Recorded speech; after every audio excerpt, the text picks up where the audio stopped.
Hey Fulton students, this is Miss McLeod, science lab teacher here at the school.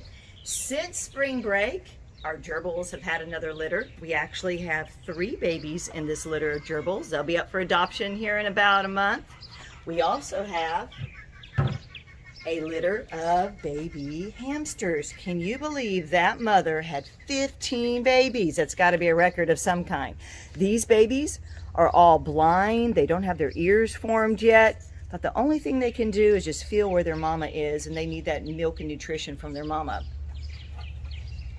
If we come this way, you can see your corn plants. If you look at them, they're already making tassel. This is the boy part of the plant. It's got the pollen on it. Down here, the silk, that's the pistil, the girl part of the plant. With the wind blowing, the pollen has to land down here on that silk for it to get fertilized and get kernels on your cob. When all of this corn is ripe and mature, Miss Tran and I will be doing a curbside delivery for you to pick up some corn. The corn on the back is more of a hybrid type of corn. It's not ready yet. This is going to take probably another 3 to 4 weeks before it'll be ready, but we'll also be doing curbside when that's mature. If you look up our birdhouse, we still have the purple martins here. They're in the house, they're on their eggs, they're incubating them, and it shouldn't be too long we'll have little baby purple martins in there expecting food from their mother. If you follow me, let's go check on those chickens. As I walk down the sidewalk with some food for those chickens, I look at all of the flowers that you helped me take care of. Continue to throw dead leaves over the back fence. Man, if you guys were here, we'd be doing this together. This is going to prepare these gardens for the summer. This mulch of dead leaves is going to help keep the ground moist during the summer and keep it cool. And as it decomposes, don't forget it's adding nutrition to that soil.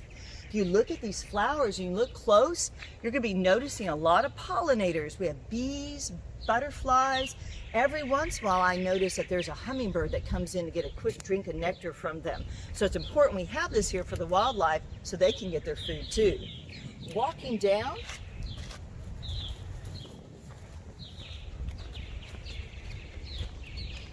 don't forget to learn behavior. These chickens see this food coming. They've learned that I'm the one that feeds them. And you know what? The chickens miss y'all so much. They miss the food scraps from the cafeteria every day. They can't wait for school to start back in the fall.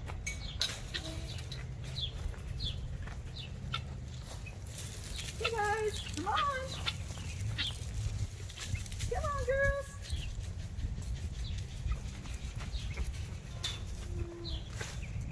Every day, gotta get them their food just like you all need food too. I'm gonna check in the house. I bet we've got some eggs in here. Oh my gosh, take a video in the corner here. Look at all the eggs we're getting. Wow. Oh my goodness.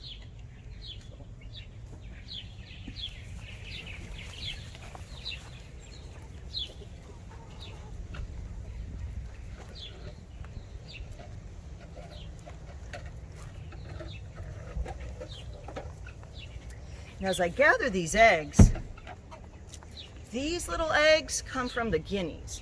If you look at the birds that are speckled, those are African birds. Those birds are not a native species, but they've adapted to our Texas climate, and they lay these eggs that have a really, really hard shell to them.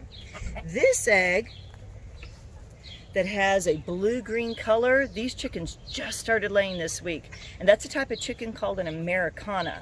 And that chicken has bluish-green legs, and they also lay blue-green eggs. Every day, the wildlife need water just like you and I need water. So every day coming out, making sure the bird baths have fresh water for the birds, the lizards, the squirrels.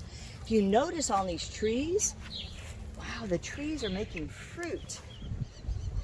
Remember the purpose of the fruit on a tree. That fruit's got seeds in it, so then this tree can reproduce and have more trees again next year. Those mulberries are delicious too. Let's check out the rest of the garden.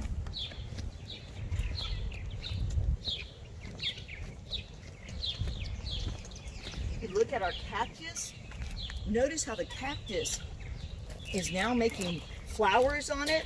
Boy, those cactus are beautiful. Look at all the honeybees coming to it. The honeybees are getting nectar, so they go back to their hive and then they can make some honey with it. These are buds that haven't opened yet, and then these are ones that got pollinated. Now they're turning into a fruit. And inside that fruit, there's going to be seeds inside of there.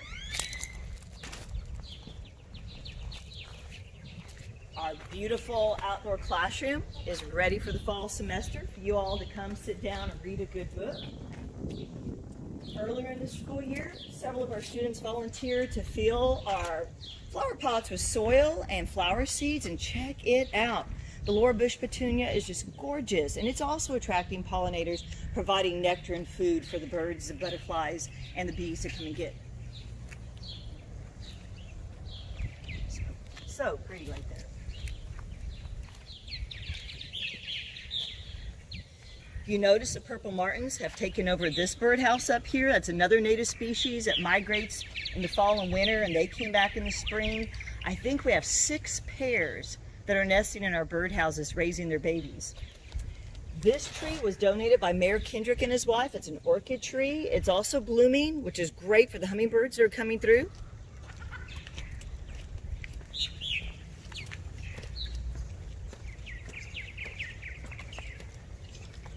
And now that school's not in session, somebody's got to fill the bird feeders too. All right, Fulton students, let's look at the earth boxes that you helped me take care of. In the first few earth boxes, we have the cherry tomatoes. Check it out. We've got ripe fruit. Delicious. School starts in the fall. Can't wait for you all to have some of this delicious fruit. And look at this variety.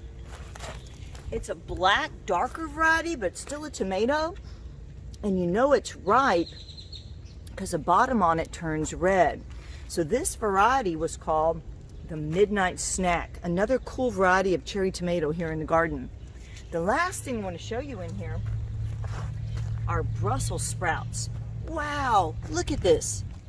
We've got Brussels sprouts ripe and ready to cook and eat. Isn't that fabulous? So all the plants you were taking care of are now ready for us to enjoy and have to eat.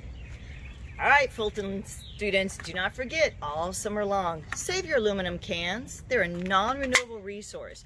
And as you throw these over the back of the school, these get taken to recycling center, remelted, made back into cans again. And then these can be, the sale of these we use to buy more food for the animals, more bird seed for the bird feeders, food for the chickens, and also more seed for the vegetable garden. So this summer, think of me and throw your sacks to the back fence of the school.